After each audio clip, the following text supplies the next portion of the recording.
Pendahuluan. Sebuah algoritma tidak saja harus benar yaitu sesuai spesifikasi persoalan, tetapi juga harus mangkus atau efisien. Algoritma yang bagus adalah algoritma yang mangkus. Kemangkusan algoritma diukur dari waktu yang diperlukan untuk menjalankan algoritma dan ruang memori yang dibutuhkan oleh algoritma tersebut. Algoritma yang mangkus ialah algoritma yang meminimumkan kebutuhan waktu dan ruang memori. Kebutuhan waktu dan ruang memori suatu algoritma bergantung pada ukuran masukannya. Ukuran masukan ini menyatakan ukuran data yang diproses oleh algoritma. Misalnya, di dalam algoritma pengurutan, masukannya adalah sekumpulan elemen yang dinyatakan dalam sebuah larik atau array.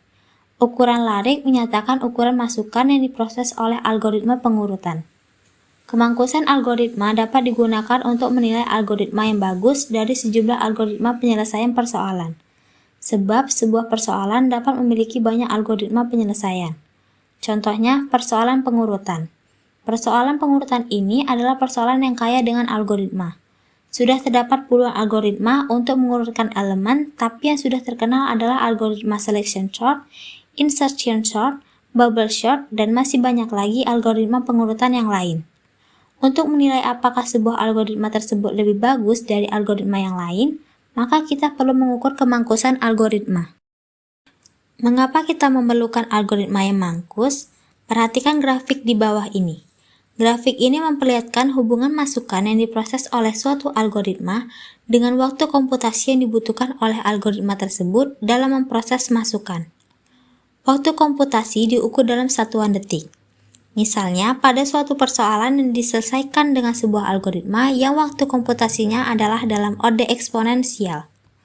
Misalkan, waktu komputasinya adalah 2 pangkat n.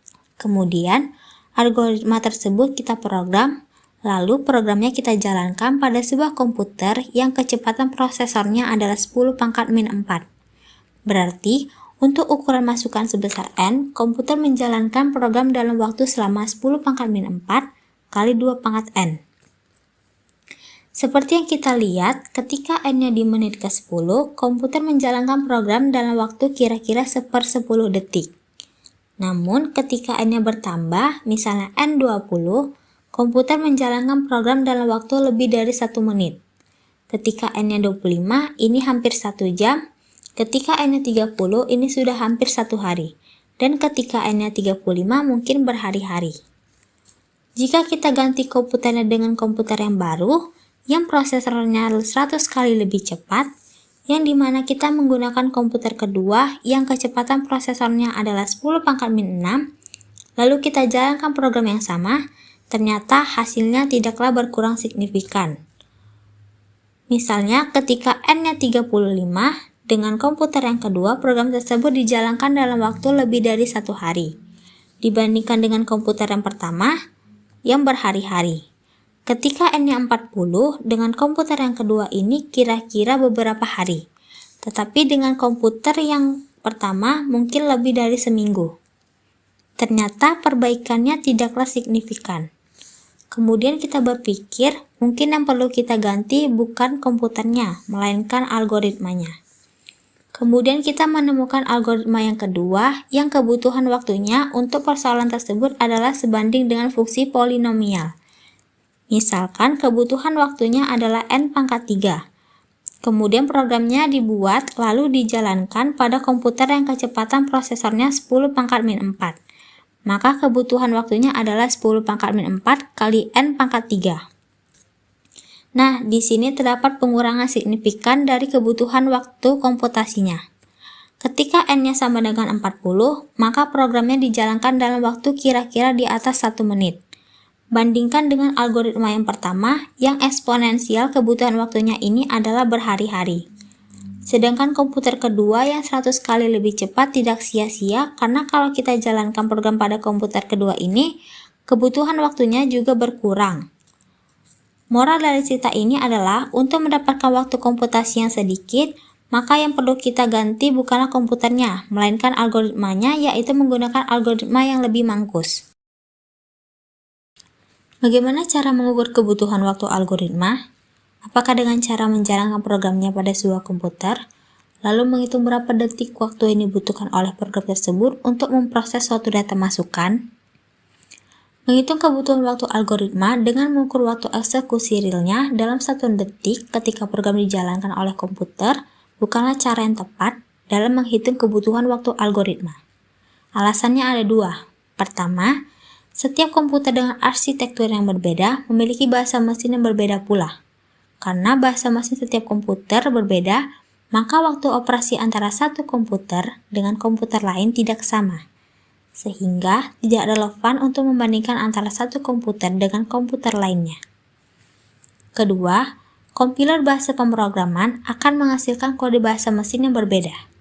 Kode bahasa mesin program dalam bahasa C berbeda dengan kode mesin program dalam bahasa Java. Karena kode mesinnya berbeda, maka waktu komputasi setiap operasi antara suatu kompiler dengan kompiler lainnya tidak sama. Oleh karena itu, dibutuhkan suatu model perhitungan kebutuhan waktu yang tidak bergantung pada komputer ataupun software kompiler bahasa pemrograman. Kita membutuhkan sebuah model abstrak pengukuran waktu atau ruang memori algoritma yang harus independen dari pertimbangan mesin atau komputer dan kompiler apapun. Besaran yang dipakai untuk menerangkan model abstrak pengukuran waktu atau ruang algoritma adalah kompleksitas algoritma. Ada 2 macam kompleksitas algoritma, yaitu kompleksitas waktu atau time complexity dan kompleksitas ruang atau space complexity. Kompleksitas waktu yang disimbolkan dengan Tn diukur dari jumlah komputasi yang dilakukan di dalam algoritma sebagai fungsi dari ukuran masukannya. Ukuran masukan ini disimbolkan dengan N. Jadi, kebutuhan waktu algoritma merupakan fungsi dari ukuran masukannya. Sedangkan kompleksitas ruang yang disimbolkan dengan Sn diukur dari ruang memori yang digunakan oleh struktur data yang terdapat di dalam algoritma sebagai fungsi ukuran masukannya, yaitu N. Dengan menggunakan besaran kompleksitas waktu atau kompleksitas ruang algoritma, kita dapat menentukan laju peningkatan waktu atau laju peningkatan ruang yang diperlukan oleh algoritma dengan meningkatnya ukuran masukan yang diprosesnya. Dalam kuliah ini, kita hanya membatasi bahasan kompleksitas waktu saja, karena 2 alasan. Pertama, materi struktur data yang menjadi dasar perhitungan kompleksitas ruang itu di luar lingkup mata kuliah matematika diskrit. Yang kedua, saat ini memori komputer bukanlah persoalan yang kritis dibandingkan waktu. Memori komputer saat ini sudah berukuran besar, sehingga bukan persoalan yang lebih mendesak dibandingkan dengan waktu eksekusi suatu program. Seperti yang sudah disebutkan, bahwa kompleksitas waktu dan kompleksitas ruang algoritma merupakan fungsi dari ukuran masukannya, yaitu N. Ukuran masukan ini menyatakan banyaknya data yang diproses oleh sebuah algoritma. Contohnya, pada algoritma pengurutan 10 elemen larik atau array, maka N sama dengan 10. Begitu pula algoritma pencarian pada 500 elemen larik, maka N sama dengan 500. Pada algoritma TSP atau Traveling Salesman Problem, pada sebuah graf lengkap dengan 100 simpul, maka N sama dengan 100. Sedangkan untuk mengalihkan 2 buah matriks yang berukuran 50 kali 50, maka di sini N-nya adalah 50. Pada algoritma untuk menghitung polinom dengan derajat lebih kecil atau sama dengan 100, maka N-nya sama dengan 100. Namun, dalam perhitungan kompleksitas waktu, ukuran masukan dinyatakan sebagai variabel N saja, jadi bukan instan suatu nilai seperti 10, 500, 100, dan sebagainya. Mari kita bahas bagaimana menghitung kompleksitas waktu suatu algoritma. Pekerjaan utama di dalam komputer kompleksitas waktu adalah menghitung atau mencacah jumlah komputasi yang dilakukan di dalam algoritma. Jumlah komputasi dihitung dari berapa kali suatu operasi dilakukan sebagai fungsi dari ukuran masukannya, yaitu N. Di dalam sebuah algoritma, terdapat banyak sekali jenis operasi yang ada. Misalnya, operasi baca atau tulis, seperti input A, print A, dan sebagainya. Operasi aritmatika, yaitu operasi yang melibatkan operator tambah, kurang, kali, dan bagi, seperti A tambah B, M kali N, dan sebagainya. Operasi pengisian nilai atau assignment, yaitu mengisi sebuah nilai ke suatu variabel. Operasi mengakses elemen larik, operasi pemanggilan fungsi atau prosedur, dan sebagainya. Seharusnya kita menghitung berapa banyak operasi ini dilakukan di dalam suatu algoritma. Namun, itu terlalu kompleks untuk dilakukan. Untuk menyederhanakan perhitungan, kita tidak perlu menghitung semua jenis operasi, tetapi kita hanya menghitung jumlah operasi khas atau operasi tipikal yang mendasari suatu algoritma. Contoh-contoh operasi yang khas di dalam algoritma ditunjukkan sebagai berikut. Yang pertama adalah di dalam algoritma pencarian atau searching. Operasi yang khas di dalam algoritma ini adalah operasi perbandingan. Di dalam algoritma pencarian, kita membandingkan nilai-nilai yang dicari dengan elemen-elemen larik. Oleh karena itu, operasi perbandingan dengan elemen larik merupakan operasi yang mendasari algoritma pencarian. Pada algoritma pengurutan, operasi yang khas yang mendasari algoritma pengurutan adalah operasi perbandingan elemen dan operasi pertukaran elemen. Pada algoritma perkalian dua buah matriks, A dengan B menghasilkan matriks C, maka operasi yang khas di dalam algoritma perkalian matriks adalah operasi perkalian dan operasi penjumlahan, seperti pada contoh. Pada algoritma menghitung nilai sebuah polinom, yaitu polinom Px, sama dengan A0 tambah A1x tambah A2x kuadrat, tambah dan seterusnya, sampai tambah AN, x pangkat n, kita menghitung berapa nilai P untuk suatu nilai X tertentu. Dalam menghitung polinom ini, kita melakukan operasi penjumlahan dan operasi perkalian, yaitu perpangkatan.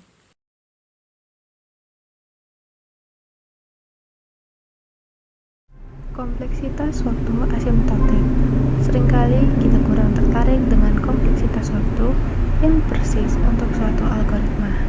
Kita lebih tertarik pada bagaimana kebutuhan waktu sebuah algoritma tumbuh ketika ukuran masukannya meningkat.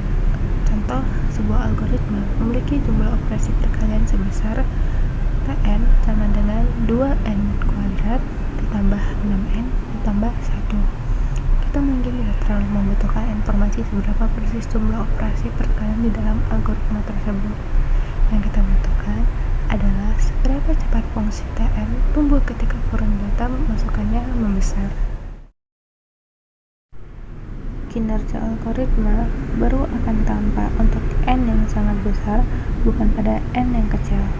Kinerja algoritma pengurutan seperti selection sort dan bubble sort, misalnya seperti terlihat ketika mengurutkan larik berukuran besar, misalnya 10.000 halaman. Oleh karena itu, kita memerlukan suatu notasi kompleksitas algoritma yang memperlihatkan kinerja algoritma untuk n yang besar. Notasi kompleksitas waktu algoritma untuk n yang besar dinamakan kompleksitas waktu asimptotik. Langkah pertama dalam mengukur kinerja algoritma adalah membuat makna kata sebanding. Gagasannya adalah dengan menghilangkan faktor koefisien di dalam ekspresi. Tinjau sebuah algoritma dengan kompleksitas waktunya adalah dengan contoh Tn sama dengan 2n kuadrat ditambah 6n ditambah 1. Di tabel berikut ini, kita akan mencari nilai n dalam Tn, yaitu semakin lama semakin membesar, yaitu dengan n sama dengan 10, 100, 1000, dan 10.000. Kita hitung untuk nilai Tn dengan n10, yaitu 261, untuk 100, 20.601, dan seterusnya. Seperti yang kita lihat, nilai-nilai ini itu berpengaruh dengan suku 2n kuadrat. Sedangkan untuk suku-suku seperti 6n ditambah 1 itu tidak memiliki kontribusi yang sangat besar dalam nilai Tn. Oke, sekarang kita bandingkan Tn dengan suku-suku yang dominan seperti n kuadrat. Nah, jika n-nya 10, maka n kuadratnya 100. Jika n-nya 100, maka n kuadratnya 10.000. Jika n-nya 1000, maka n kuadratnya 1 juta, dan seterusnya. Dari tabel di atas, untuk N yang besar, pertumbuhan Tn sebanding dengan N kuadrat. Tn tumbuh seperti N kuadrat tumbuh saat N bertambah. Kita katakan bahwa Tn sebanding dengan N kuadrat dan kita tuliskan Tn adalah On kuadrat. Notasi asimptotik. Yang pertama, notasi O besar atau big O. Notasi O disebut notasi O besar atau big O yang merupakan notasi kompleksitas waktu asimptotik. Definisi dari big O adalah Tn adalah OFN. Sama dengan di sini tidak dibaca dengan sama dengan, melainkan dibaca dengan adalah, yang artinya Tn berorde paling besar Fn. Bila terdapat konstanta C dan N0 sedemikian sehingga Tn kecil sama C Fn untuk N besar sama N0. Fn adalah batas lebih atas dari Tn untuk N yang besar. Secara geometri, definisi Tn adalah OFN bila terdapat konstanta C dan N0 sedemikian sehingga Tn kecil sama dengan C dikali Fn untuk N besar sama dengan N0. Nah, dari gambar ini adalah grafik yang memperlihatkan hubungan antara N dengan nilai fungsi. Ini merupakan kurva fungsi Tn untuk nilai N di atas atau lebih besar sama dengan N0, maka kurva C dikali Fn terletak di atas atau lebih besar dari Tn, maka Tn kecil sama dengan C dikali Fn seperti yang dinyatakan dalam ketidaksamaan ini untuk N di atas atau lebih besar dari N0. Fungsi Fn umumnya dipilih dari fungsi-fungsi standar seperti 1. N kuadrat, N pangkat 3, atau fungsi-fungsi lainnya seperti log N log N, 2 pangkat N faktorial, dan sebagainya. Di dalam definisi big O ini tidak dinyatakan seberapa besar nilai C dan N0-nya. Sedemikian sehingga Tn kecil sama C dikali Fn untuk N besar sama N0. Kita dapat memilih nilai-nilai C dan N0 sembarang asalkan Tn kecil dari C kali Fn untuk N besar dari N0.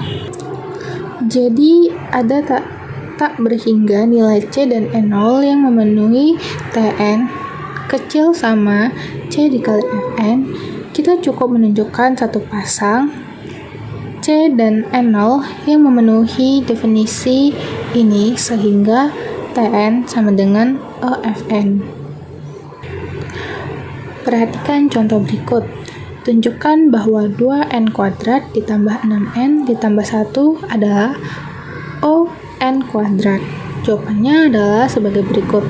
2n kuadrat ditambah 6n ditambah 1 adalah ON kuadrat karena kita dapat menunjukkan bahwa 2n kuadrat ditambah 6n ditambah 1 kecil sama dengan suatu nilai C dikali dengan Fn.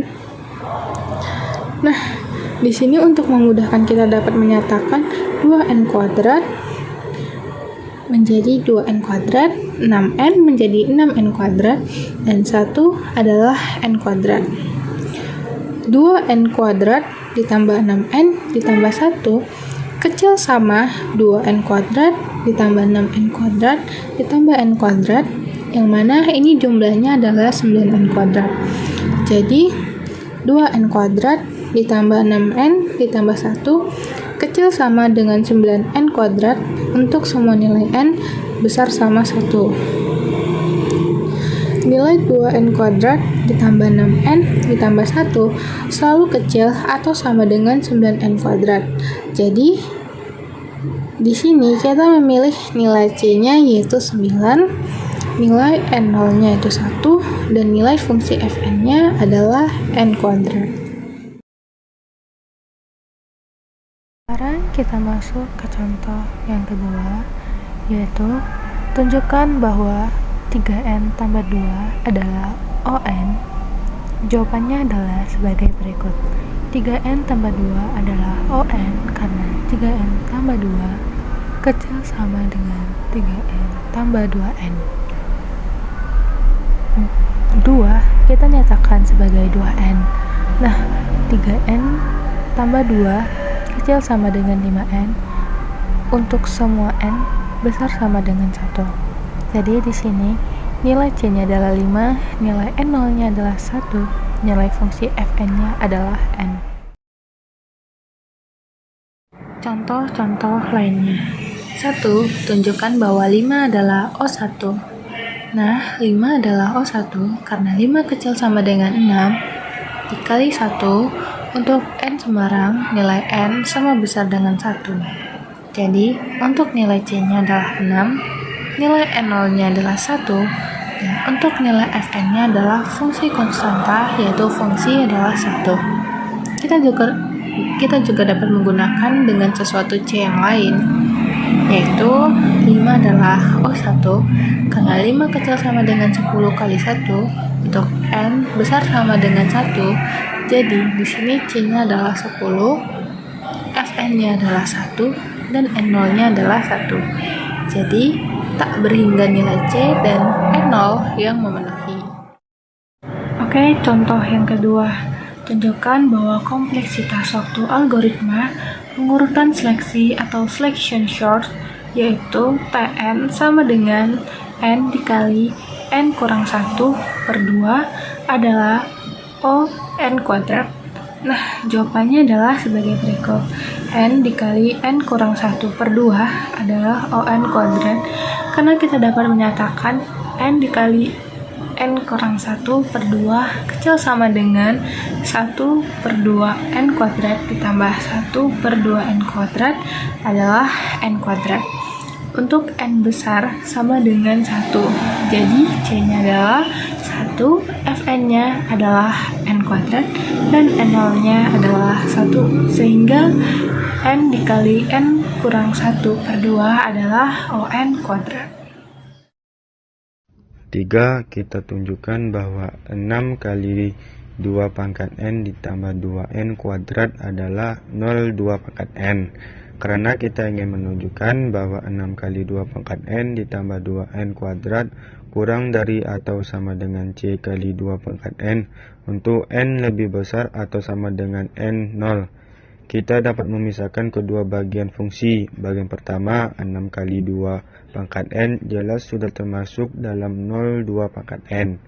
Untuk bagian kedua, 2n kuadrat, kita tahu bahwa 2n kuadrat kurang dari atau sama dengan 2 kali 2 pangkat n.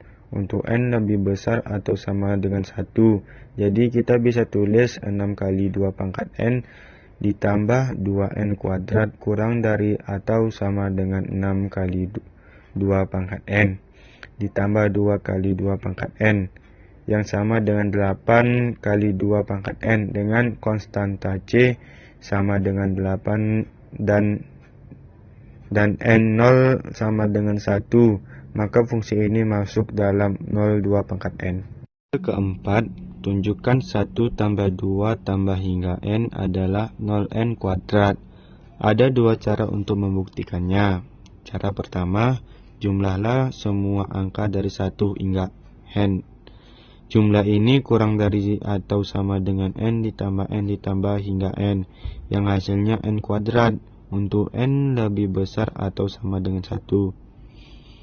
Sehingga 1 tambah 2 tambah hingga n kurang dari atau sama dengan n kuadrat, yang menunjukkan bahwa 1 tambah 2 tambah hingga n adalah 0n kuadrat. Cara kedua, kita tahu bahwa jumlah 1 tambah 2 tambah hingga n itu adalah dihitung dengan rumus n dikali n tambah 1 dibagi 2 karena rumus ini kurang dari atau sama dengan n kuadrat ditambah n kuadrat yang hasilnya 2n kuadrat. Maka 1 tambah 2 tambah hingga n kurang dari atau sama dengan n kuadrat untuk n lebih besar atau sama dengan 1 sehingga 1 tambah 2 tambah hingga n adalah 0n kuadrat. Soal kelima, tunjukkan n faktorial adalah 0n pangkat n. Faktorial n ini adalah hasil perkalian dari 1, 2, 3 hingga n karena setiap angka dalam perkalian tersebut kurang dari atau sama dengan n, maka hasil perkaliannya kurang dari atau sama dengan n dikali n hingga n yang hasilnya n pangkat n untuk n lebih besar atau sama dengan 1 sehingga n faktorial kurang dari atau sama dengan n pangkat n yang menunjukkan bahwa n faktorial adalah 0n pangkat n. Keenam, menunjukkan bahwa log n faktorial adalah 0n log n. Dari soal sebelumnya kita sudah tahu bahwa n faktorial itu kurang dari atau sama dengan n pangkat n untuk n lebih besar atau sama dengan 1. Sekarang kita ambil logaritma dari kedua sisi. Log n faktorial itu kurang dari atau sama dengan log n pangkat n yang hasilnya n log n. Dengan demikian kita bisa simpulkan bahwa log n faktorial adalah 0n log n untuk n lebih besar atau sama dengan 1. Soal ketujuh, menunjukkan bahwa 8n kuadrat adalah 0n pangkat 3. Kita tahu bahwa 8n kuadrat itu kurang dari atau sama dengan n pangkat 3 untuk n lebih besar atau sama dengan 8 karena untuk n lebih besar dari 8n kuadrat pasti lebih kecil atau sama dengan n pangkat 3. Maka kita dapat simpulkan bahwa 8n kuadrat adalah 0n pangkat 3. Teoremi 1. Bila Tn sama dengan Am, n pangkat m tambah Am minus 1, n pangkat m minus 1 tambah hingga tambah a 1n tambah a 0 adalah polinom derajat lebih kecil m, maka Tn sama dengan 0 n pangkat m. Jadi untuk menentukan notasi Big O cukup melihat suku term yang mempunyai perangkat terbesar di dalam Tn. Contoh 8. 1. Pada contoh pertama, jika fungsi hanya berupa angka 5, maka ini adalah konstanta. Fungsi ini tidak tergantung pada n. Jadi kita katakan bahwa kompleksitasnya adalah 0 dari 1 karena fungsi ini tidak berubah seiring bertambahnya n. Pada contoh kedua, jika fungsi terdiri dari 2n ditambah 3, kita lihat bahwa suku yang bergantung pada n adalah 2 kali n, sementara 3 adalah konstanta karena 2 kali n tumbuh seiring n. Kita katakan bahwa kompleksitasnya adalah 0 dari n, yang berarti pertumbuhannya sebanding dengan n. Pada contoh ketiga, jika fungsi terdiri dari n kuadrat dikurangi 2, suku dengan pangkat tertinggi adalah n kuadrat. Jadi kita katakan bahwa kompleksitasnya adalah 0 dari n kuadrat, yang berarti pertumbuhannya sebanding dengan n.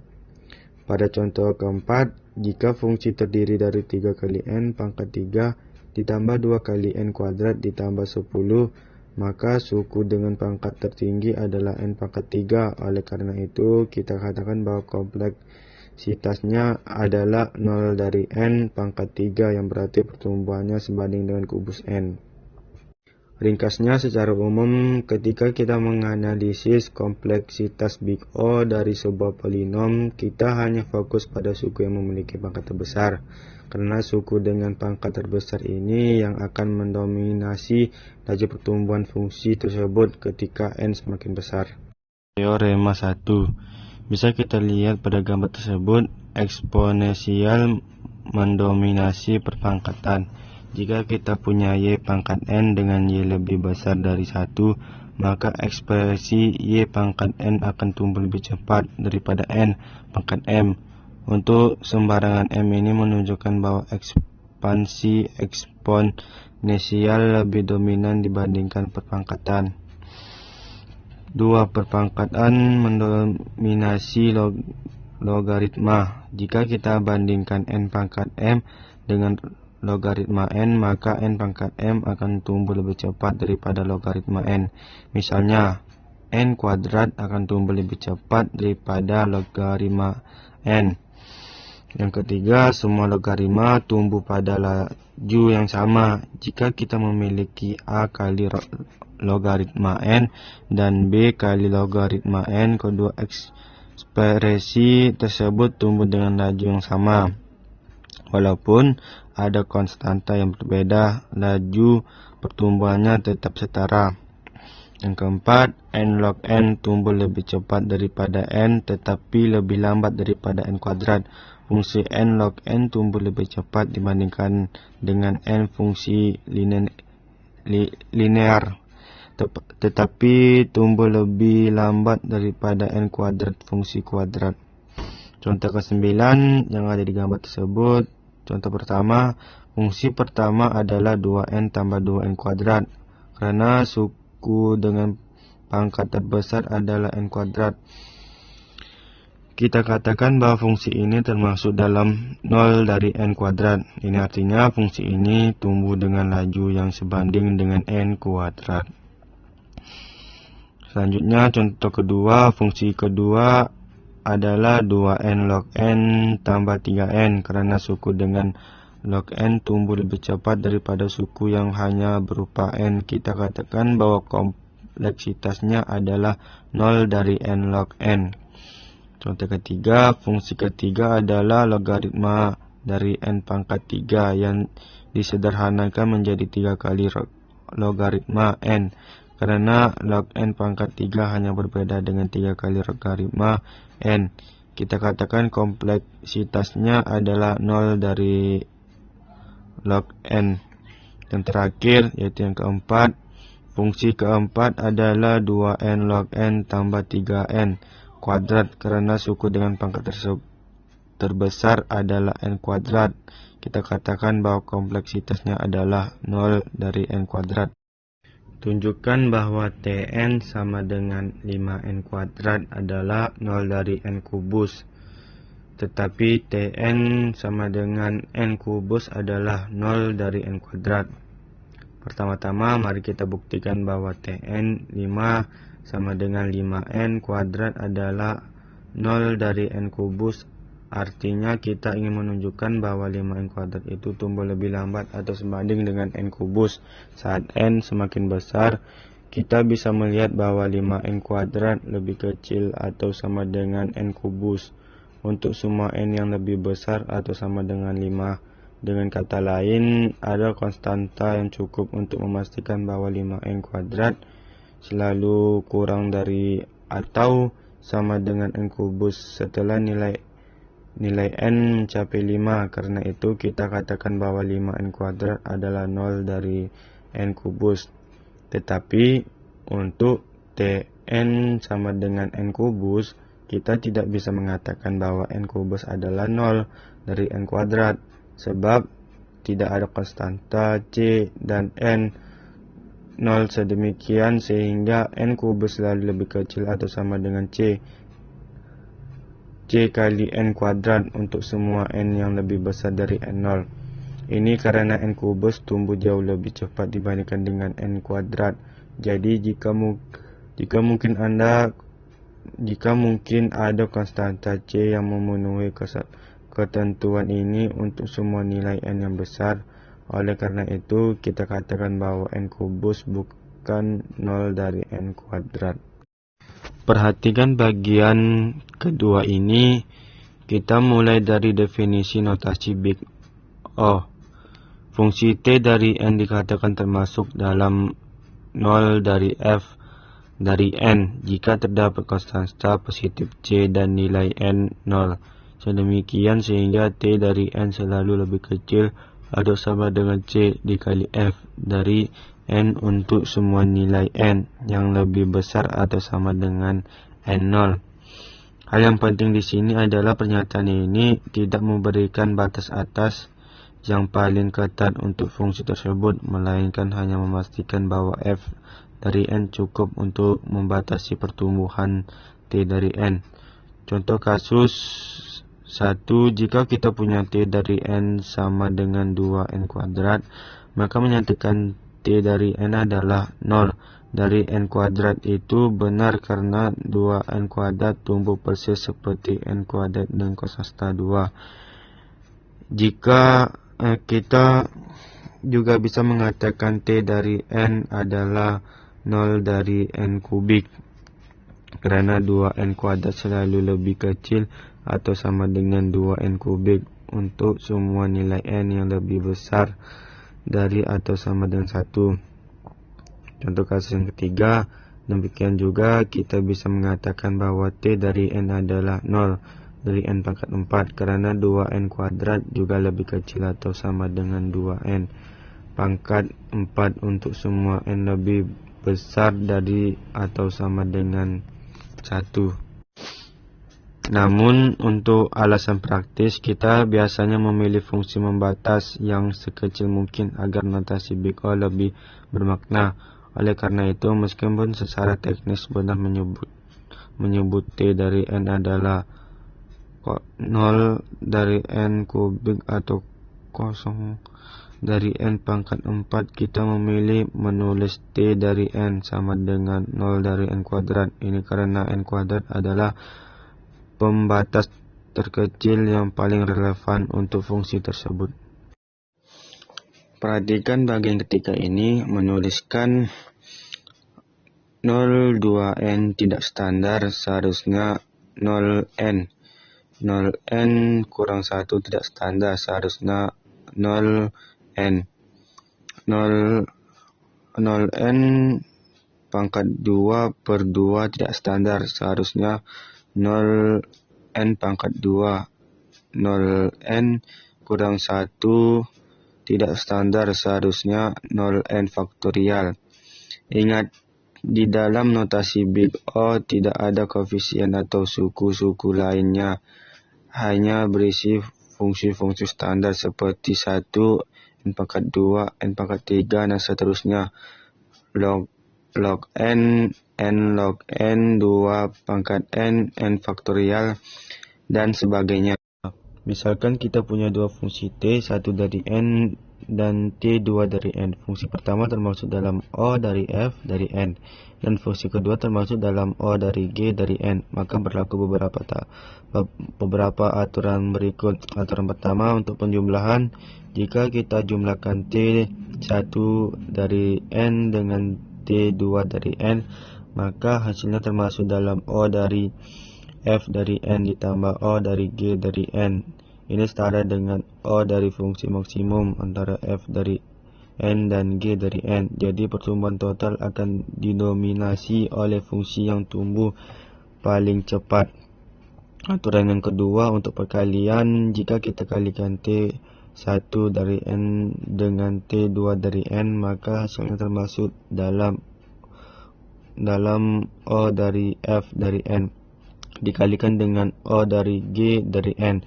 Ini setara dengan O dari f dari n dikalikan dengan G dari n. Aturan yang ketiga untuk konstanta, jika kita punya konstanta C dikalikan dengan f dari n, maka konstanta tersebut tidak mempengaruhi notasi Big O. Jadi O dari C dikali f dari n sama dengan O dari f dari n. Aturan yang terakhir yaitu keempat, identitas Fungsi f dari n itu sendiri selalu termasuk dalam O dari f dari n. Ini menunjukkan bahwa notasi Big O valid untuk fungsi aslinya. Lanjut ke contoh ke-9, misalnya kita punya dua fungsi t, satu dari n termasuk dalam O dari n, dan t2 dari n termasuk dalam O dari n kuadrat. Maka berlaku yang pertama, penjumlahan. Jika kita jumlahkan T1 dari N dan T2 dari N, hasilnya akan dinominasi oleh fungsi dengan laju pertumbuhan lebih cepat, yaitu N kuadrat. Jadi, hasilnya adalah 0 dari maksimum antara N dan N kuadrat yang setara dengan O dari N kuadrat. Yang kedua, perkalian. Jika kita kalikan T1 dari N dengan T2 dari N, hasilnya adalah O dari N dikalikan dengan N kuadrat yang setara dengan O dari N pangkat 3. Contoh yang terakhir yaitu ke-10.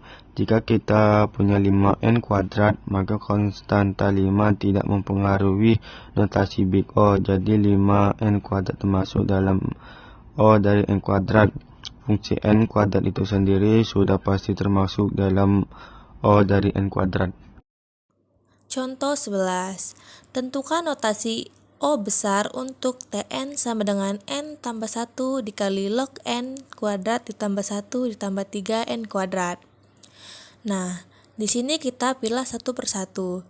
Kita lihat di sini merupakan perkalian ya. Perkalian 2 berfungsi yaitu N tambah 1 dikali dengan log N kuadrat ditambah 1. Nah, N tambah 1 sendiri ini adalah ON. Kemudian log N kuadrat ditambah 1 ini dapat kita nyatakan sebagai kecil sama dengan log. Jadi, kita nyatakan sebagai N kuadrat. Berarti 2N kuadrat jadi log N kuadrat ditambah 1 kecil sama dengan log N kuadrat. Nah, log 2N kuadrat ini sama dengan sesuai dengan definisi perkalian logaritma. Log A dikali B sama dengan log A ditambah log B. Berarti log 2N kuadrat ini log 2 ditambah log N kuadrat yang sama nilainya dengan log 2 ditambah 2 log N. Nah, log 2 ditambah 2 log N ini kecil sama dengan 3 log N. Jadi, log N kuadrat ditambah 1 kecil sama dengan 3 log N. Untuk N besar sama dengan 2. Jadi di sini C-nya 3, N0-nya 2, sehingga log N kuadrat ditambah 1 ini adalah O log N. Jadi perkalian N ditambah 1 dikali log N kuadrat ditambah 1 ini adalah ON. Dan ini adalah log O. Log N bisa kita kalikan ya secara langsung jadi ON log N kemudian 3N kuadrat ini itu adalah ON kuadrat. Jadi kita jumlahkan ya. N tambah 1 dikali log N kuadrat ditambah 1 ditambah 3N kuadrat. Itu adalah, ya ini sudah kita hitung sebelumnya adalah ON. Log N, ya kemudian yang ini ada ON kuadrat. ON log N ditambah ON kuadrat, di sini kita ambil ya nilai maksimum dari N log N dengan N kuadrat. Nilai yang maksimum atau nilai terbesar untuk N yang sama di sini ON log N adalah N kuadrat. Ya, N kuadrat ini lebih tinggi, lebih cepat pertumbuhannya dibandingkan N log N. Berarti ini adalah ON kuadrat ya. Jadi Tn sama dengan N tambah 1 kali log N kuadrat ditambah 1 ditambah 3N kuadrat itu adalah ON kuadrat. Nah, cara kedua yang lebih singkat itu adalah kita lihat di dalam fungsi Tn ini suku mana yang mendominasi perhitungan, suku apa yang dominan. Nah, di sini suku 3N kuadrat ini lebih mendominasi perhitungan dibandingkan suku N tambah 1 kali log N kuadrat ditambah 1. Ya, sehingga n tambah 1 kali log n kuadrat ditambah 1 ditambah 3n kuadrat itu adalah on kuadrat. Berdasarkan notasi Big O atau O besar dapat dikelompokkan seperti berikut, yaitu kelompok algoritma dengan kompleksitas O1 ini dinamakan dengan algoritma konstan.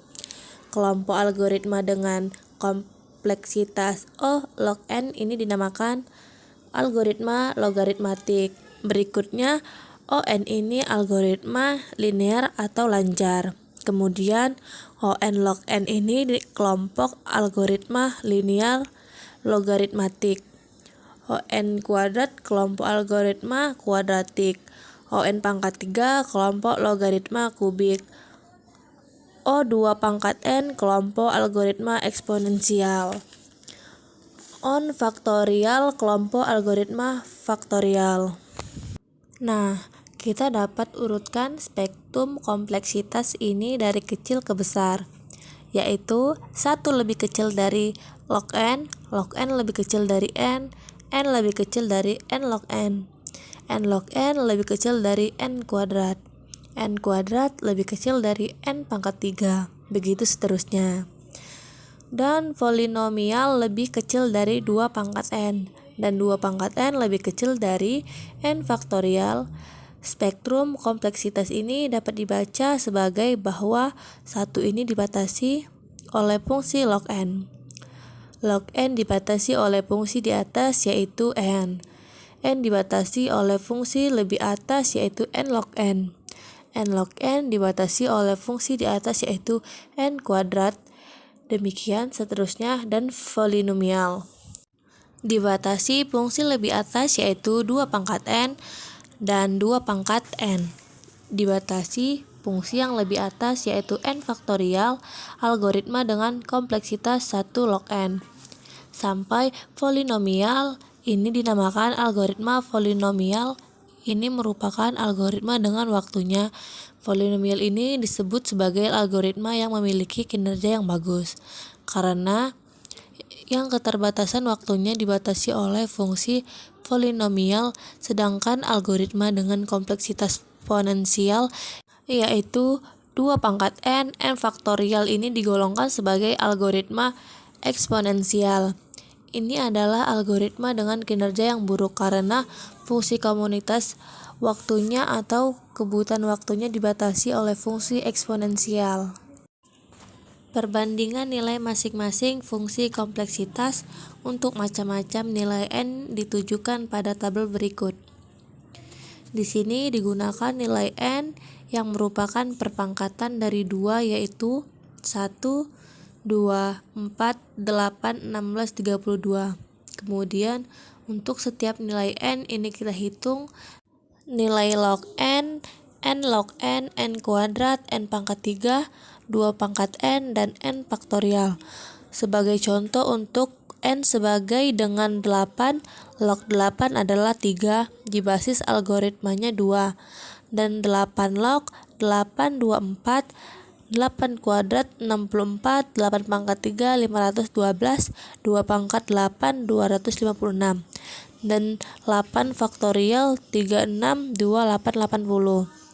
Dapat kita lihat pada tabel ini ketika n-nya membesar, algoritma yang kebetulan waktu batasnya oleh fungsi polinomial berarti log n log n kuadrat, n pangkat 3 laju pertumbuhan fungsinya itu tidak secepat atau sedrastis fungsi eksponensial. 2 pangkat n dan n faktorial, ambil contoh untuk n sama dengan 32. Fungsi-fungsi polinomial di log n log n kuadrat, n pangkat 3, nilai fungsinya itu jauh lebih kecil dibandingkan dengan 2 pangkat 3.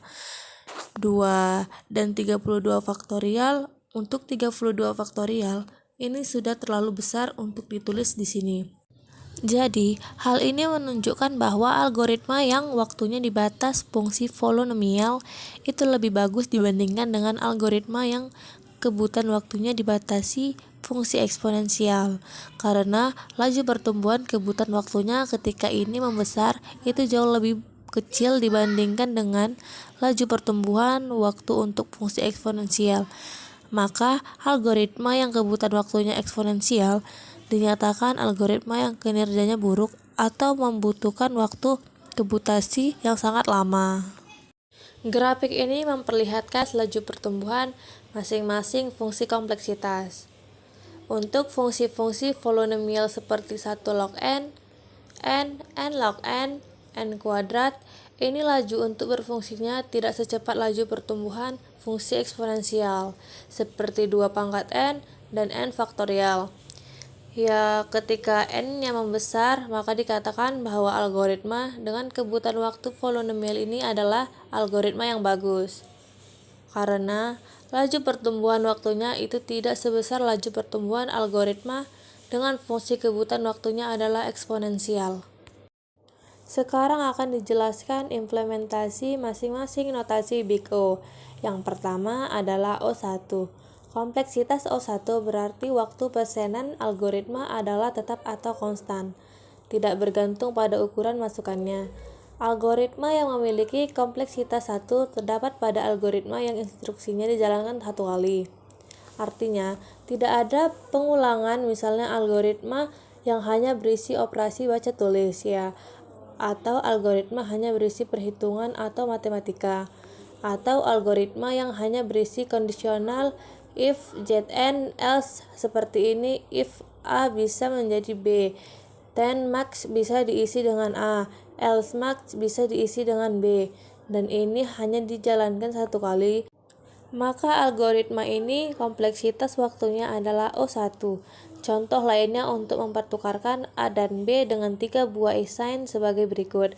Mula-mula A diisikan dengan 10, kemudian B diisikan dengan A, kemudian 10 diisikan dengan B. Nah, di sini jumlah operasi pengisian nilai atau assignment ada 3 buah ya, dan setiap operasi ini dikerjakan hanya 1 kali.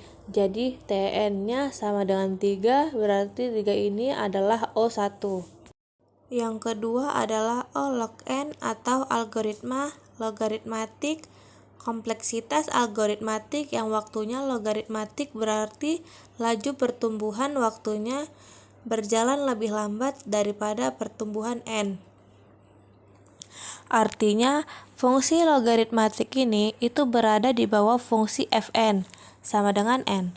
Nah, algoritma yang termasuk ke dalam kelompok algoritma logaritmatik adalah algoritma yang memecahkan personal besar dengan mentransformasikan menjadi beberapa personal yang lebih kecil dan berukuran sama. Contohnya adalah algoritma binary search.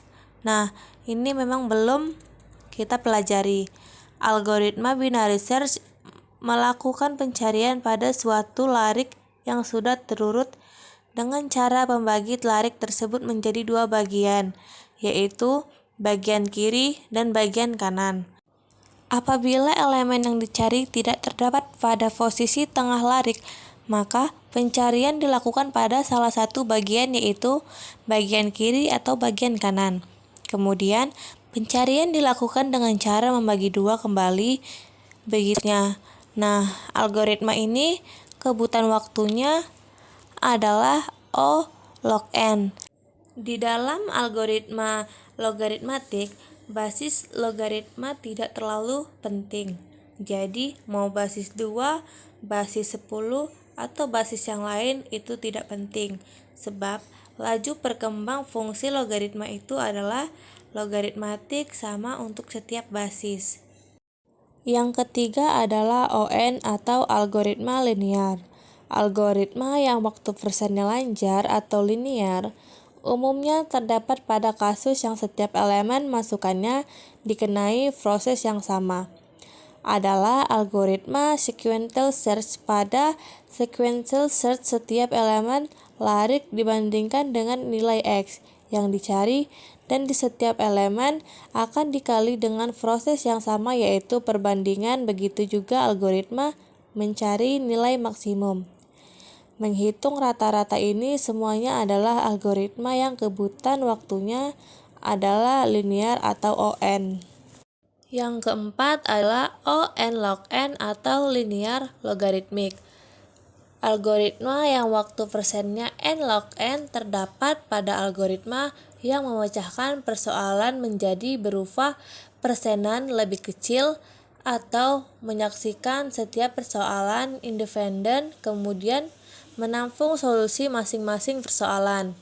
Nah, metode ini dinamakan dengan divide and conquer.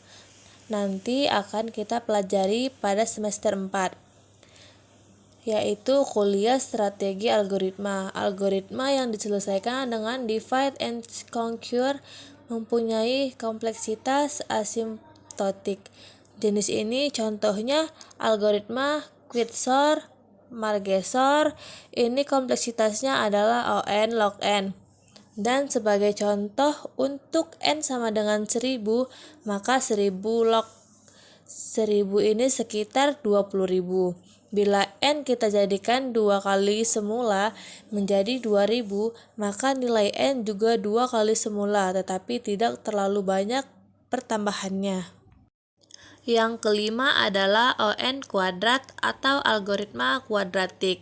Algoritma yang waktu persennya kuadratik hanya praktis atau cocok dengan menggunakan untuk persoalan yang memiliki ukuran masukan kecil. Karena ketika n-nya besar, nilai kuadratik ini juga akan besar. Namun, tidak sebesar dari fungsi eksponensial umumnya. Algoritma yang termasuk dalam kelompok kuadratik memproses setiap masukan di dalam dua buah kalang atau loop bersarang. Masing-masing loop atau masing-masing kalang panjangnya maksimal n. Nah, contohnya adalah algoritma pengurutan sensor, insertion sort, bubble sort, penjumlahan dua buah matriks. Ini kompleksitas algoritmanya adalah O(n) kuadrat. O2 pangkat n. Algoritma yang tergolong kelompok ini mencari solusi persoalan secara brute force. Contoh algoritma mencari secret Hamilton, algoritma knapsack, algoritma sum of subset, dan sebagainya. Laju peningkatan fungsi bersifat eksponensial, artinya jika n bertambah sedikit, maka nilai fungsi bertambah sangat signifikan. Contoh, n sama dengan 15, nilai 2 pangkat n sama dengan 65.536. N sama dengan 18, nilai 2 pangkat n sama dengan 262.144. O(n) tanda seru. Algoritma jenis ini memproses setiap masukan dan menghubungkannya dengan n-1 masukan lainnya. Contoh, algoritma persoalan pedagang keliling, traveling salesperson problem.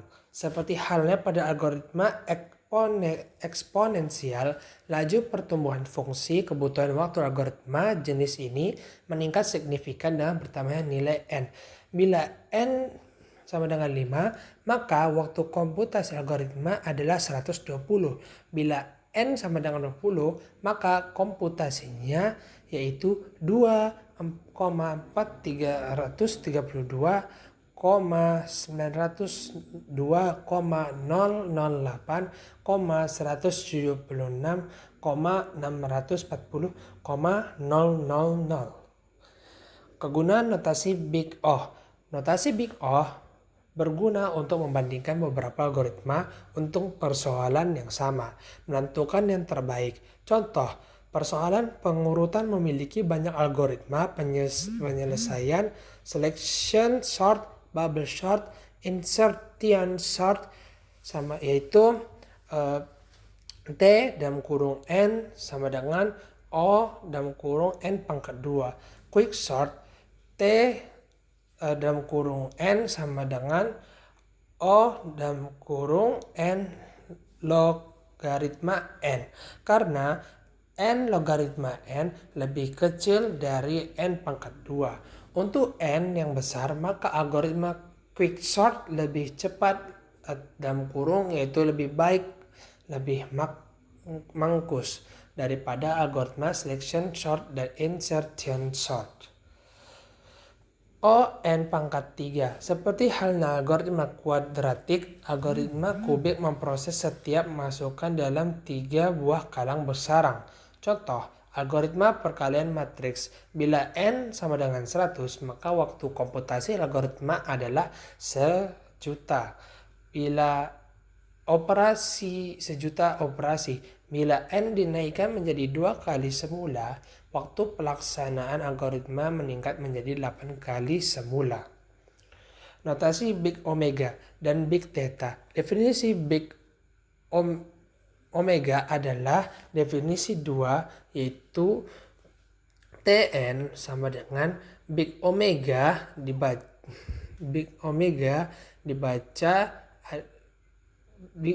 dalam kurung dibaca Tn adalah omega Fn, yang artinya Tn berorde paling kecil Gn. Bila terdapat konstanta C dan N sedemikian sehingga Tn lebih besar sama dengan C, F dalam kurung N dalam kurung untuk N lebih besar daripada N. Definisi Big Theta. Definisi Big Theta yaitu Tn sama dengan Big Theta dibaca adalah Theta Hn, yang artinya Tn berorde sama dengan Hn. Jika Tn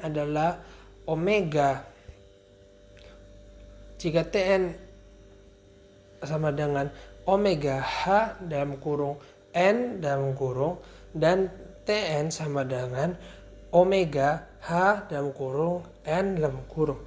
Jika Tn sama dengan Theta Hn, maka kita katakan Tn berorde Hn.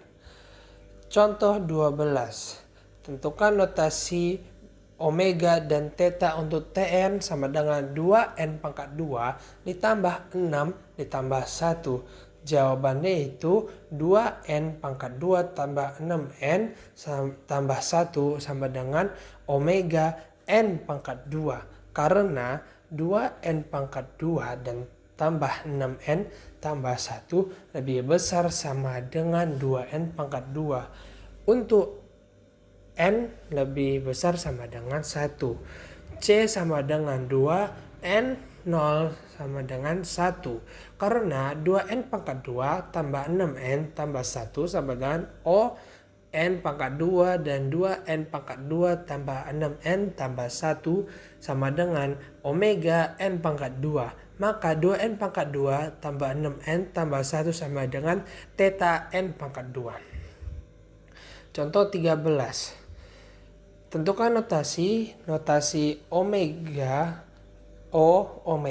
dan theta untuk Tn sama dengan 5n pangkat 3, 6n pangkat 2 logaritma n. Jawabannya itu karena 0 lebih kecil sama dengan 6n pangkat 2 logaritma n lebih kecil 6n pangkat 3. Maka 5n pangkat 3 tambah 6n pangkat 2 logaritmanya itu lebih kecil sama dengan 11n pangkat 3. Untuk n lebih besar sama dengan 1, dengan mengambil C sama dengan 11, maka 5n pangkat 3 tambah 6n pangkat 2 logaritma n sama dengan O dalam kurung n pangkat 3. Karena 5n pangkat 3 tambah 6n pangkat 2 logaritma n lebih besar sama dengan 5n pangkat 3, untuk n lebih besar sama dengan 1, maka dengan mengambil C sama dengan 5, kita memperoleh 5n pangkat 3 ditambah 6n pangkat 2 logaritma n sama dengan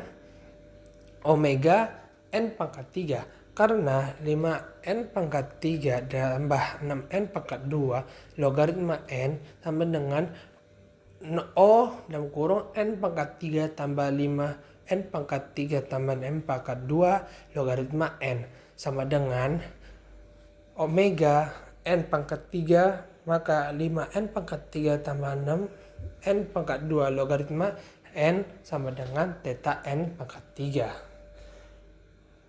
Contoh 14. Tentukan O, omega, dan theta untuk Tn sama dengan 1 tambah 2 tambah titik tambah n. Jawabannya yaitu 1 tambah 2 tambah titik-titik tambah n sama dengan omega n pangkat 2. Karena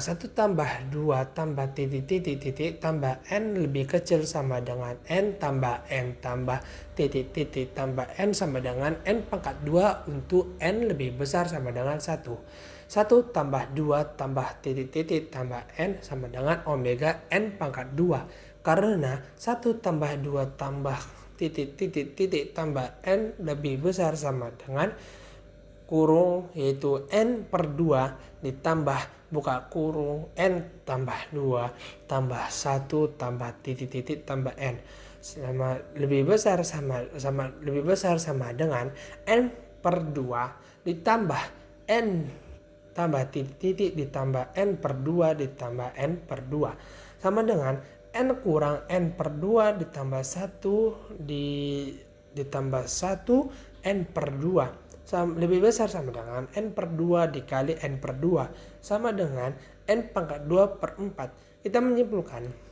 bahwa 1 tambah 2 tambah titik-titik tambah n sama dengan omega kali n pangkat 2. Atau dengan cara kedua 1 tambah 2 tambah titik-titik tambah n omega kali n pangkat 2. Karena 1 tambah 2 tambah titik-titik n sama dengan 1 per 2 n kali n tambah 1.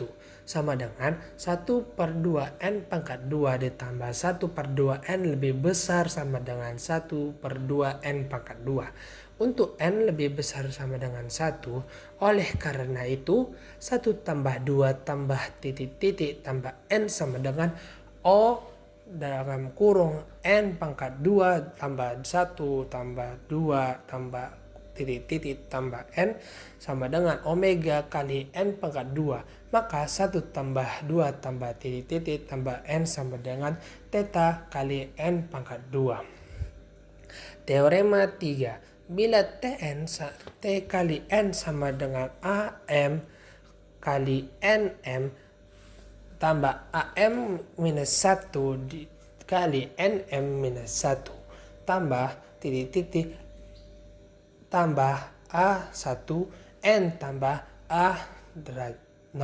adalah polinom derajat dari lebih besar M. Maka T dalam kurung N adalah berorde N pangkat M. Teorema 3 menyatakan bahwa jika T kali N berbentuk polinom derajat lebih kecil sama dengan M, maka T kali N sama dengan theta N kali M. Theta N pangkat M. Yang berarti juga bahwa T kali N sama dengan O dalam kurung N pangkat M dan T dalam kurung N sama dengan omega N pangkat M. Contoh 3N pangkat 3 tambah 2N pangkat 2 ditambah N ditambah 1 sama dengan theta kali N pangkat 3. Penulis dapat menggunakan salah satu notasi big O, big theta dan big O, big omega, dan big theta dalam menyatakan kompleksitas asimptotik algoritma. Jika menggunakan big theta, berarti penulis menyatakan bahwa lower bound dan upper bound fungsi kebutuhan waktu algoritma adalah sama.